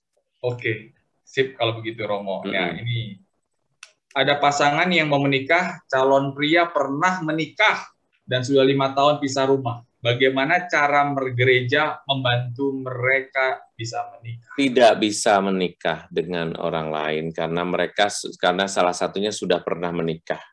Itu tidak bisa dibantu, kecuali dia dari agama lain, misalnya dari Islam sama Islam, ya. Kemudian Islam itu bercerai gitu. Nah, yang Islam ini mau nikahin orang Katolik, gitu kan? Berarti kan dia duda Islam mau menikahi orang Katolik, misalnya seorang perempuan single Katolik, bisa nggak? Ya apa? Tidak bisa sebetulnya karena dia udah pernah menikah, tetapi bisa disahkan dengan cara dia pindah agama. Harus pindah agama, pihak yang non Kristen itu pindah agama supaya menjadi Katolik. Dengan demikian pernikahannya disahkan atas dasar demi keselamatan iman orang itu gitu. Maaf Romo, karena teman saya waktu ketemu Romo paroki itu dikasih surat dan diminta persetujuan dari istri bahwa boleh menikah lagi. Terus dari gereja gimana bisa dari keputusan itu apa yang akan dilakukan gitu loh Romo? Membantu perkawinan secara bagaimana gitu? Gak usah Bu, gak usah, nggak bisa. Kalau buat saya sih nggak bisa, ngapain? Oh nggak bisa kok, dilihat dari sejarahnya aja nggak bisa. Kecuali dia itu tadi, dia misalnya muslim cerai. Nah, Muslim cerai mau menikah lagi itu nggak bisa sebetulnya karena dia sudah menikah kan gitu. Tetapi kalau si Muslim ini mau masuk Katolik, lalu bunyi dari alasannya adalah demi iman si Muslim yang pengen jadi Katolik ini, maka diizinkan untuk menikah. Tapi harus jadi Katolik, itu aja. Di luar itu tidak ada. Di luar itu tidak akan diberikan pernikahan secara Katolik.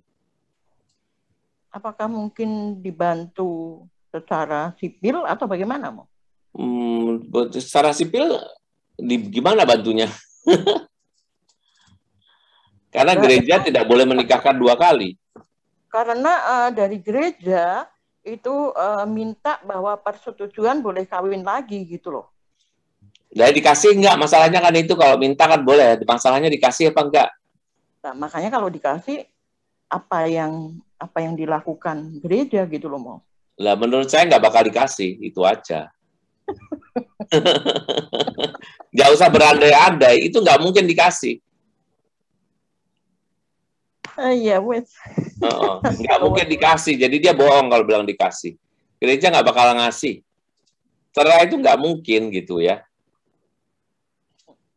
Karena saya yang nemenin sendiri, Romo. Dan dikasih. Saya yang ngajak ketemu Romo paroki. Dikasih nggak, Bu, yang penting? Dikasih surat, Romo. Surat apa? Dikasih surat supaya minta persetujuan dari istri, gitu loh. Begitu. Dikasih surat. Aneh tuh, gereja mana tuh ini? Ya pokoknya ada lah, Romo. Saya nggak akan menyebut gereja mana. Kalau gitu saya nggak akan menyebut jawabannya juga. Karena bisa saja itu gereja imajiner. Kalau gereja imajiner ini berbahaya bagi orang yang di sini yang mendengarkan seolah-olah ada. Katolik bener, Romo. Di Jakarta, gereja Katolik. Iya, tapi itu tidak mungkin, Bu. Tidak mungkin. Orangnya harus bertanya dulu sama saya. Nah, betul. Betul, nggak mungkin. Saya antar ketemu Romo, dan Romo itu kasih banyak pertanyaan. Mungkin dia tuh dibantu untuk pernikahan sipil karena daripada gitu aja. Nah, tapi ya, itu tidak membantu apa-apa, tetap berzina. Dari gereja, kalau gitu tetap nggak bisa ke gereja ya, Maya? Ya, tetap berzina, Bu. Halo, boleh tanya satu pertanyaan lagi? Mo. Boleh tanya satu pertanyaan lagi, Romo? Moderatornya harus menjawab, bukan saya. Moderatornya kayak freeze tuh. Kenapa, Pak? Gimana? Silakan, Pak. Ini di Matius 5:32 dikatakan cerai diperbolehkan kalau melakukan zina. Lalu bagaimana dari segi kodeks juris kanonici, hukum kanonik mengenai perkawinan, apakah itu diperbolehkan? Tidak. Gitu. Tidak ada. Jadi hukum itu tidak dikatakan. Jadi kita tuh makanya orang Katolik itu mengikuti bukan hanya kitab suci, Pak. Jadi yang diikuti adalah kitab suci dan tradisi. Tradisi itu yang dimaksud adalah pengajaran gereja. Karena kalau diikuti kitab suci semua kontradiksi, kadang-kadang mengatakan apa yang sudah dipersatukan oleh Allah jangan diceraikan manusia, betul nggak? Tapi di lain pihak dia bilang kalau kecuali karena zina, terus Bapak mau ikut yang mana? Ikut yang sesuai dengan masalahmu kan? Kalau masalah saya adalah mau nikah lagi, saya ikutin yang itu tadi kecuali karena zina. Kalau masalah saya mau mempertahankan pernikahan saya akan mengikuti kalimat bahwa yang dipersatukan oleh Allah jangan diceraikan manusia. Kita mengikuti menurut kepentingan kita. Tapi jadi, kalau gereja membuat peraturan satu aja. Dari segi hukum kanonik tidak diperbolehkan? Tidak ada. Dari hukum kanonik tidak pernah. Yang dipakai hanya yang dipersatukan Allah tidak mungkin diceraikan manusia. Cuma itu. Walaupun istri kita juga bukan orang Katolik. Lah iya dong, menikah itu sebetulnya, makanya itu kalau di Jakarta itu kita tidak membedakan, Pak, sekarang. Tidak ada perbedaan antara pernikahan beda agama dengan pernikahan seiman. Itu nggak ada.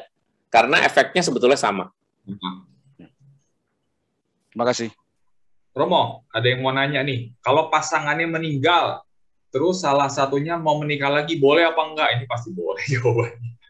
Jawabannya dijawab aja. Alex, pasti bisa kamu, udah benar. Ya, jadi ini oke ya. Jadi pasangannya sudah meninggal, tapi ada banyak loh orang yang sehidup semati walaupun suaminya sudah meninggal masih muda. Oh, itu malah baik toh. Ya, di Jakarta ada yang namanya komunitas Yana, mungkin Romo tahu ya, Romo ya. Single mom. Iya, baru ngisi 2 hari lalu. Ya, Romo waktu ngisi di sana. Teman-teman saya banyak yang di single mom, itu mereka sudah kehilangan suaminya puluhan tahun, tapi mereka tetap setia tidak menikah lagi. Mendidik anaknya sendiri. Nah, itu benar-benar sehidup semati ya, Romo ya? Iya, Oke. betul. Terus ada Romo mau nanya lagi, saya punya teman yang menjadi Katolik setelah menikah, tetapi justru dalam perkawinannya tidak dibawa ke gereja, karena suaminya nggak mau. Nah, itu status perkawinannya masuk zina atau apa enggak ya, Romo? Gimana? Jadi ini juga rada bingung nih. Mau tanya, saya punya teman menikah secara Katolik, tapi mungkin menikah secara Katolik dia memaksa suaminya gitu ya untuk menikah secara Katolik, tetapi setelah menikah suaminya ini nggak mau pernah diajak ke gereja, gitu.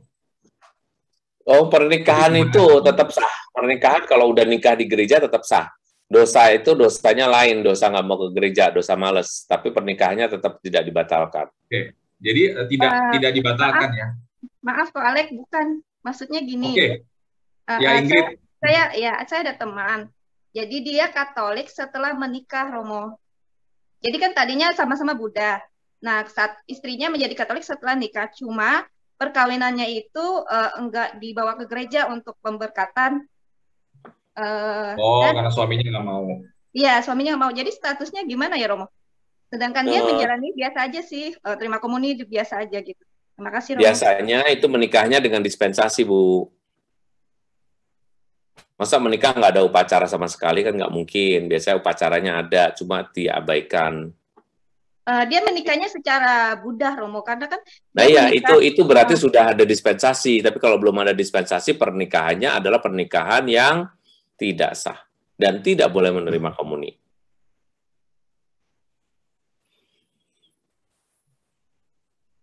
Oke, Ingrid, ada pertanyaan lagi?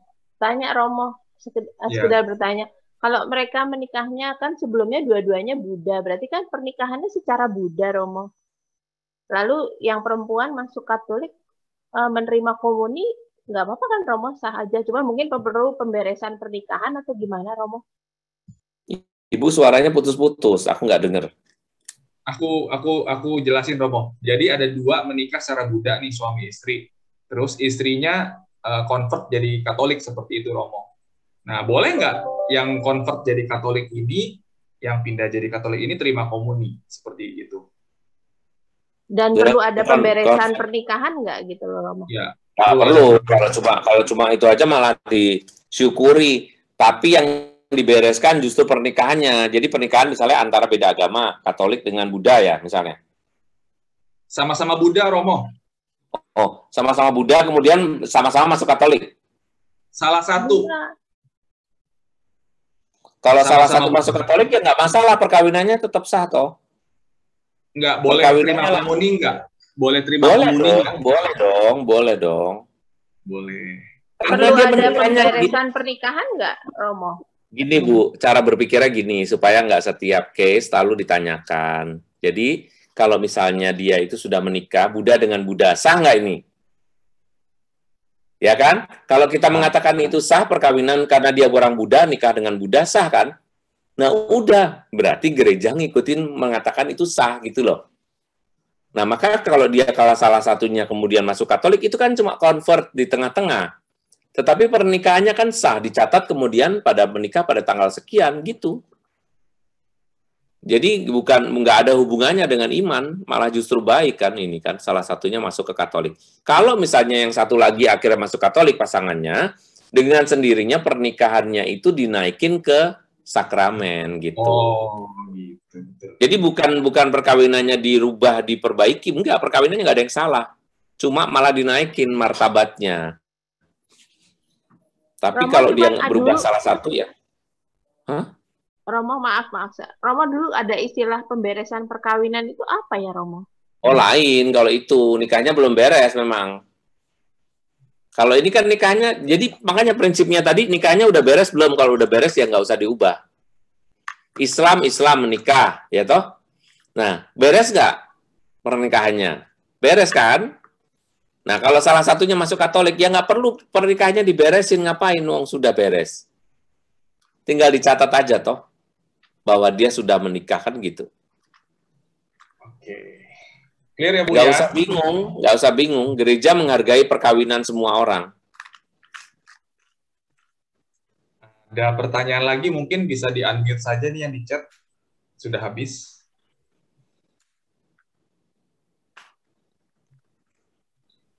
Oke. Kalau Cituti. Ya. Ini soalnya ada yang masuk Japri ke saya gitu. Jadi saya bantuin nanya. Kalau pernikahan itu kawinnya secara Katolik, tetapi cerai secara sipil gitu. Apakah pasangan ini masih boleh menerima hosti? Kawin secara Katolik, nikah cerai secara sipil. Iya, berarti secara Katolik. Kalau dia tidak menikah lagi, dia tetap bisa terima hosti. Oh. Jadi orang bercerai itu tetap bisa terima hosti. Oke. Kalau tidak menikah lagi ya Romo Menikah ya. lagi. Nggak nikah lagi. Intinya gitu aja. Jadi itu cuma pengakuannya sipil. Gereja Katolik tidak mengakui dia tetap suami istri. Tapi kalau dia kemudian kawin lagi kan berarti kan langsung melawan gereja, nah langsung diekskomunikasi. Ya, berarti kalau misalnya suaminya menikah lagi, istri ini tidak menikah lagi, berarti istri boleh menerima hosti. Iya, Gitu boleh, ya, boleh. Karena dia tidak berbuat jahat. Iya. Iya. Terima Betul. kasih Romo. Semoga menjawab Sama-sama, ya yang Bu. tanya kepada saya. Romo mau nanya nih, ada lagi pertanyaan. Teman saya sesama Katolik pacaran 5 tahun lebih dan menikah. Setelah menikah ternyata istrinya ada kelainan, nggak mau melakukan hubungan suami istri, alasannya geli. Dan akhirnya baru ketahuan kalau istrinya lesbian. Nah, apa boleh suami mengajukan pembatalan pernikahan, tapi istrinya nggak mau nih dengan alasan takut ketahuan keluarganya. Jadi gimana Romo? Wah, ini complicated banget. Ya. Nah, Jadi sebetulnya nggak kompleks. Sebetulnya karena biasa aja. Sebetulnya karena kalau kita nggak memperhitungkan itu, kalau nggak memperhitungkan ke apa soal kepentingan si lesbian ini, ya kan? Kenapa? Karena si lesbian ini kan telah melecehkan gereja. Udah tahu dia nggak suka laki, kenapa dia menikah, ya kan? Itu kan berarti cuma mau main-main, nggak serius dengan gereja. Nah sekarang apakah harus bisa dianulasi? Bisa kalau tidak ada hubungan seksual sama sekali. Pernyataannya adalah karena si istri tidak dapat memenuhi kewajiban dasar perkawinan. Jadi clear ya Romo ya. Ini kalau ini bisa di annulment ya Romo ya. Bisa kalau itu. Oke, saya terlintas ada satu pertanyaan nih Romo. Seringkali ada kejadian yang namanya hamil di luar nikah. Istilah hamil di luar nikah berarti orang kalau hamil harus nikah. Apakah statement itu benar Romo? Karena orang sudah hamil tapi harus dinikahin, itu benar atau tidak sih Romo? Salah. Contoh, ya korban perkosaan gitu, kan itu kan hamil di luar nikah gitu ya. Itu gimana Romo? Salah. Jawabannya. Jadi justru di dalam hukum gereja salah satunya dikatakan bahwa kehamilan tidak mengharuskan orang untuk menikah jika itu tidak menginginkannya. Ya, betul. Jadi kalau misalnya tadi korban perkosaan atau hamil karena memang nafsu belaka, tapi dia tidak mencintai, tidak boleh menikah. Karena ada kanonik nanti ditanya, kamu mau nikah enggak? Enggak. Tapi kamu udah hamil loh. Ya tapi saya enggak mencintai dia, enggak boleh dinikahin tuh. Meskipun sudah hamil 9 bulan. Oke, berarti hamil belum tentu harus menikah Romo ya kalau tidak ada Tidak harus bunyinya hamil, kehamilan tidak harus menjadikan orang dituntut untuk menikah. Karena kan biasa orang tua pokoknya anak hamil apalagi di luar nikah apalagi belum nikah gitu ya pasti orang tua panik pasti dipaksa menikah. Nah ini mungkin pertanyaan ini bagi bapak-bapak atau ibu-ibu kalau misalkan amit-amit ya mengalami hal seperti ini ternyata jawabannya tidak harus menikah. Tidak boleh malah kalau tidak mencintai tidak boleh karena intinya cinta bukan hamil. Oke. Satu lagi boleh saya bertanya langsung Romo? Silakan Bu. Iya, sorry tadi saya nggak begitu jelas. Kalau ada kasus seandainya salah satu adalah Katolik, kemudian menikah secara agama Buddha, apakah yang Katolik itu masih boleh menerima komuni? Karena kalau dulu setahu saya tidak boleh gitu. Yang Katolik tidak menerima komuni karena? Karena dianggap tidak menikah secara Katolik. Oh iya, kalau dia orang Katolik, nikahnya di Buddha misalnya, ya kan? Nah, itu langsung dikeluarkan. Oh, oke. Bukan hanya nggak boleh terima komuni, langsung dikeluarkan dari gereja Katolik. Istilahnya diekskomunikasi. Oke. Baik, terima kasih Romo. Sama-sama Bu Anis.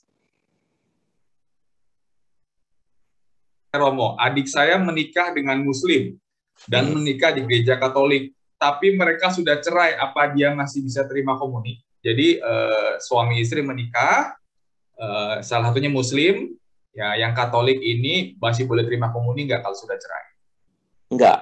Nggak apa-apa, karena kan dia kan menikah kemudian bercerai. Intinya tuh ya, pertanyaannya adalah, kalaupun bercerai tapi tidak kawin lagi, bunyinya tuh yang nggak boleh itu kalau kawin lagi, udah gitu doang. Kalau tidak kawin lagi, berarti nggak boleh apa-apa, aman-aman aja. Aman. Oke, satu lagi nih Romo. Kalau diperkosa Romo, ini pertanyaan nyeleneh nih. Boleh nggak terima komuni Romo? Pasti boleh. Pasti boleh ya. Malah harus dibantu Oke. karena dia korban. Iya betul. Bu Lisya tadi kayaknya mau nanya lagi ya. Ya, terima kasih. Malah case yang terbalik dari case-nya Pak Alex yang sebelumnya itu ya. Jadi case kebanyakan kita ketemu di sini malah satu Katolik, satu Muslim. Nah, karena cinta, tetapi yang Muslim kan ini orang tua tidak merestui. Jadi mereka harus menikah karena hamil dulu, tapi karena cinta. Nah, dalam keadaan begini biasanya apa solusinya? Karena tidak ada waktu 3 bulan lagi untuk kursus perkawinan, dan karena keadaan demikian sehingga orang tua yang dari pihak Muslim terpaksa merelakan anaknya untuk masuk gereja Katolik. Karena kita keadaan di sini masih harus kursus 3 bulan, solusinya bagaimana itu? Apa kita harus tanpa kursus dulu, secara kilat saja 2 kali pertemuan kita baptis dia, kemudian kita kawinkan, atau bagaimana Romo? Nggak harus, jangan. Baptisan itu tidak dibutuhkan untuk kepentingan perkawinan.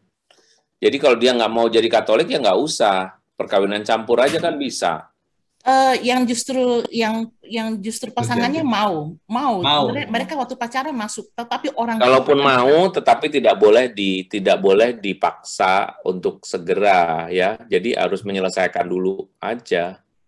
Tapi dalam keadaan hamil ini kita Ibu, bagaimana ini, Romo? Pertanyaan tadi sudah saya jawab. Kehamilan itu tidak boleh memaksa gereja memutuskan apapun. Walaupun kedua pasangan. Nah, supaya Ibu nggak bingung, maksud saya supaya Ibu nggak bingung, intinya untuk semua pendengar di sini, kehamilan tidak pernah diperhitungkan apapun. Dah gitu aja. Jangan bertanya, tapi dia udah hamil, nggak masalah. Gereja tidak punya persoalan. Kalau kehamilan itu tidak diinginkan, you nggak usah nikah. You nggak usah buru-buru nikah hanya karena hamil. Bahayanya adalah you mau nggak sebetulnya nikah sama dia. Mau. Saya bahkan mau pindah agama. Beneran mau apa enggak? Kalau mau, nanti you harus les agama dulu. Dia bener. Nah, sekarang nikah dulu. Ditantang, nikah dulu. Nikah beda agama, lalu kemudian ketika dia pindah agama ke Katolik, dengan sendirinya pernikahannya akan jadi sakramen, gitu. Jadi kita, ya oke. Ya, terima kasih banyak, Romo. Oke, ya. Bu Martina boleh? Silakan Bu Martina tadi raise hand. Ya, terima kasih. Sore Romo, saya mau bertanya, apabila seorang Katolik menikah dengan orang bukan Katolik dan tidak di gereja, apakah anaknya bisa dibaptis secara Katolik? Bisa kalau tuh sudah mendapatkan surat dispensasi menikah di luar gereja. Saya ada kasus di katekisme kelas ya, Romo. Anak ini minta dibaptis. Bapaknya Katolik, ibunya bukan, dan mereka tidak menikah di gereja. Nah, ketika kami ajukan bahwa anak ini minta dibaptis, Romo paroki itu minta convalidation of the marriage gitu. Berarti itu apakah artinya dispensasi atau artinya pemberkatan perkawinan atau jadi kawin gereja gitu, Mo?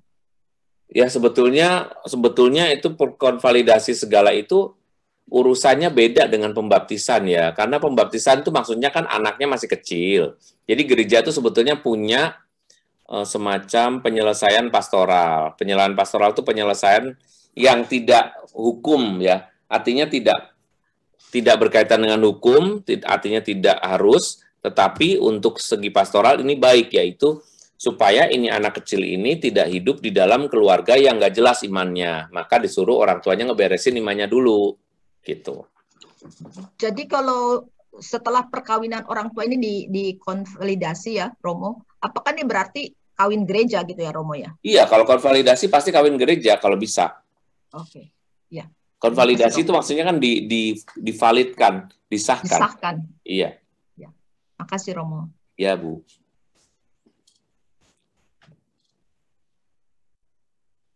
One more question ini terakhir ya. Romo, bagaimana memberikan nasihat kepada seorang istri yang anak mami? Ya, gimana suami lebih nurut kepada maminya?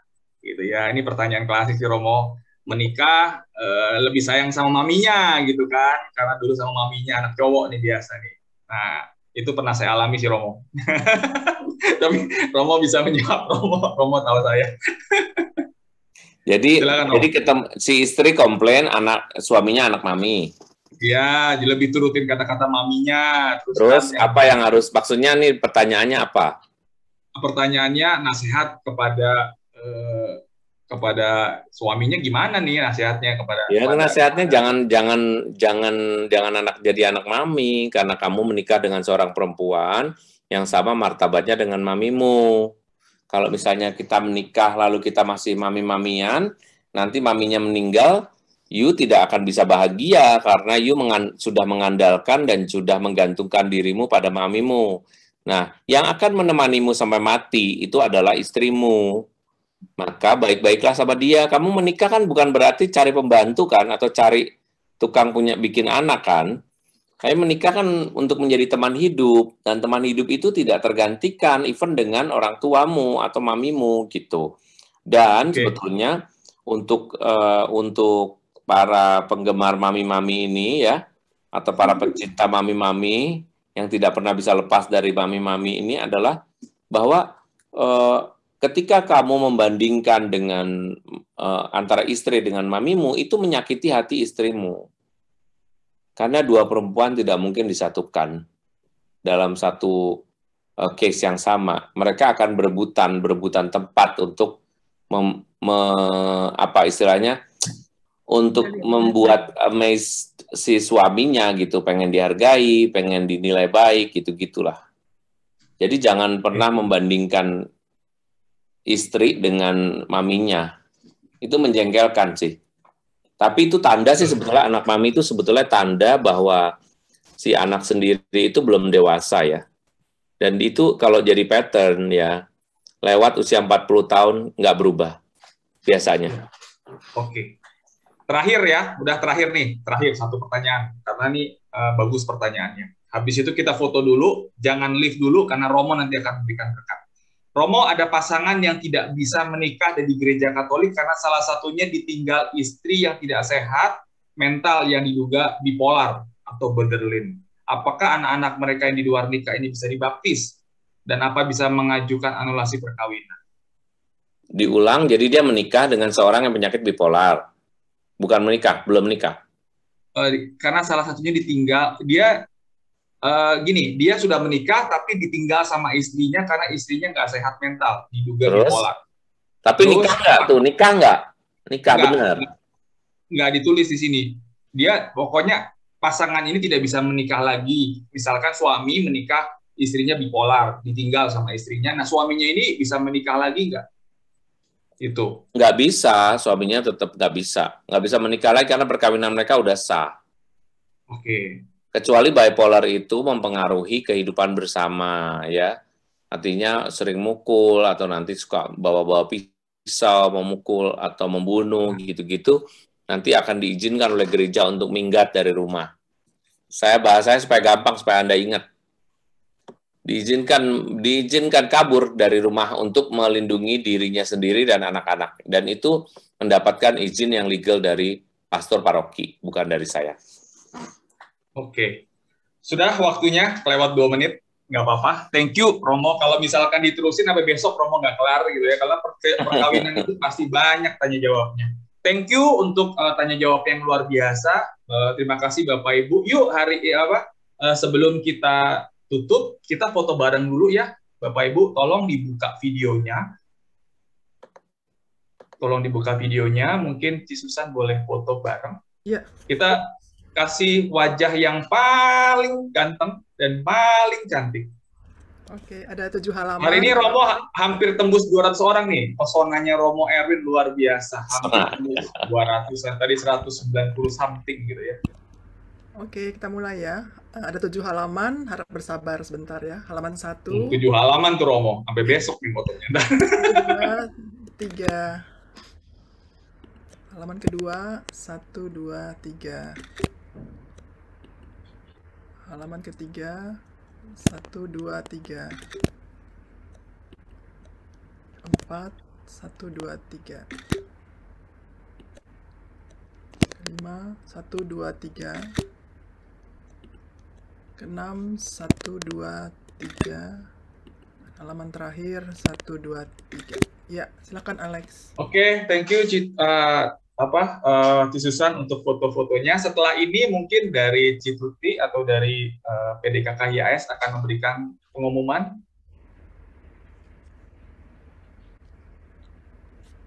Setelah itu nanti doa penutup dan Romo memberikan berkat. Iya, tuh. Ya, dari PD KKIHS, pertama-tama kami mau mengucapkan terima kasih yang sebesar-besarnya kepada Romo Erwin Santoso MSF atas kehadirannya pada sore hari ini, siang sampai sore hari ini ya. Kami sungguh, PD kami merasa menjadi suatu kehormatan bagi kami bahwa Romo pada waktu sedang berduka tetapi tetap menyempatkan untuk hadir bersama kami. Kami mengucapkan terima kasih Romo. Sama-sama. Juga kami mengucapkan terima kasih kepada Saudara Alex Yuniarto yang membantu menjadi WL, lalu menjadi moderator gitu ya. Terima kasih Alex. Thank you, Tuti. Juga kami mengucapkan terima kasih kepada suster, ada suster yang hadir, Romo. Oh ya. Ya, ada suster, ada Bapak, Ibu, saudara-saudari semuanya yang bergabung dari berbagai daerah ya, dari Singapura, dari Indonesia, dari Malaysia, dan mungkin ada dari biasanya ada dari California ya, tapi mungkin hari ini tidak bergabung. Jadi terima kasih untuk kehadirannya. Mari kita sama-sama bertumbuh ya, kita sama-sama belajar dalam setiap pengajaran-pengajaran yang diberikan kepada dari romo-romo, dari para pewarta yang kita undang melalui PD ini, mari kita sama-sama bertumbuh. Terima kasih untuk kehadirannya. PD selanjutnya pada hari Kamis tanggal 11 November pukul 14.30 waktu Singapura. Flyer ada di layar, silahkan untuk difoto. Dengan tema Hati yang Mengampuni akan dibawakan oleh Father Kenny Ang. Saat ini Father sudah kembali ke Italia ya. Jadi nanti Father akan live dari Italia. Silahkan untuk bergabung kembali, silahkan untuk difoto mungkin flyernya dengan link Zoom yang sama, dengan password yang sama. Selanjutnya. Bagi teman-teman, Bapak Ibu yang ingin mendengarkan rekaman ulangan dari PD Siang, mungkin ada yang terlewat atau mungkin mau di-share kepada teman yang lain, silahkan untuk membuka YouTube kami. Ketik saja PD KKIHS di YouTube, akan ada rekaman-rekaman yang lalu maupun untuk yang hari ini, tetapi akan di-upload mungkin beberapa hari sesudah hari ini. Silahkan juga untuk join dan follow Facebook KKIHS. Bagi Bapak atau Ibu yang ingin mendapatkan undangan langsung dari kami, silahkan untuk meninggalkan nomor HP di kolom chat. Kami akan menghubungi atau memberikan undangan secara langsung kepada Bapak Ibu. Ya, sekian pengumuman. Terima kasih. Selanjutnya kita balikan ke Alex lagi ya. Oke, kita tutup dengan doa. Mari setelah kita 2 jam bersama dengan Tuhan, bersama dengan Romo dan rekan-rekan semuanya, kita tutup acara pada siang hari ini dengan doa. Demi nama Bapa dan Putra dan Roh Kudus. Amin. Setelah ini nanti Romo akan menutup dengan berkat. Bapa dalam surga, terima kasih Tuhan untuk kebersamaan ini. 2 jam bersama dengan-Mu Tuhan, kelihatan sebentar sekali. Tetapi kasih dan cinta-Mu tidak akan pernah berkesudahan Tuhan dalam setiap kehidupan kami. Hari ini kami belajar perkawinan Katolik itu seperti apa. Dan kami juga mau bergumul dengan-Mu Tuhan, kiranya Kau membimbing setiap perkawinan kami, setiap masalah dalam perkawinan kami, dan berikan kami kekuatan Tuhan, agar kami sanggup menjalani semuanya itu berdasarkan kasih, cinta, dan rahmat, dan Kau mau mendampingi kami Tuhan. Tuhan Yesus, terima kasih. Sebentar kami akan selesai, dan kami akan menjalankan aktivitas kami masing-masing, kiranya perjalanan hidup kami tetap Kau dampingi Tuhan. Romo, silahkan untuk memberikan berkat-Nya buat kita semua. Tuhan sertamu, dan sertamu juga. Semoga Allah yang Maha Baik memberikan berkat kepada kita sekalian, kepada komunitas kita, keluarga, pekerjaan, dan pendidikan putra-putri kita, dalam nama Bapa dan Putera dan Roh Kudus. Amin. Amin. Oh ya Romo, tadi maaf ini ada yang terlewat. Dari PD Kakak Ihas mengucapkan bela sungkawa ya Romo atas kepergian Ayahanda tercinta. Ya. Semoga Romo diberikan kekuatan dan kami akan terus berdoa buat Romo dan keluarga. Terima kasih Romo. Ya silakan Bapak Ibu jika mau unmute untuk Romo. Nyapa Romo. Turut berduka cita ya. Terima kasih semuanya. Terima kasih. Terima kasih Romo. turut berduka cita. Turut berduka cita Sama, Romo. terima kasih. Semoga keluarga diberi kekuatan. Terima kasih Romo. Amin. Terima kasih Romo. Terima kasih. Terima kasih. Salam buat Mami ya, Win. Iya, Tante. Aduh. Oke. And thank you Oma Siang. Oma Siang luar biasa ya Oma. Amin. Oke. Iya betul. Romo, terima kasih Romo. Ya, sama-sama. Terima kasih Romo. Ya Romo. Terima kasih Romo Erwin. Terima kasih Romo.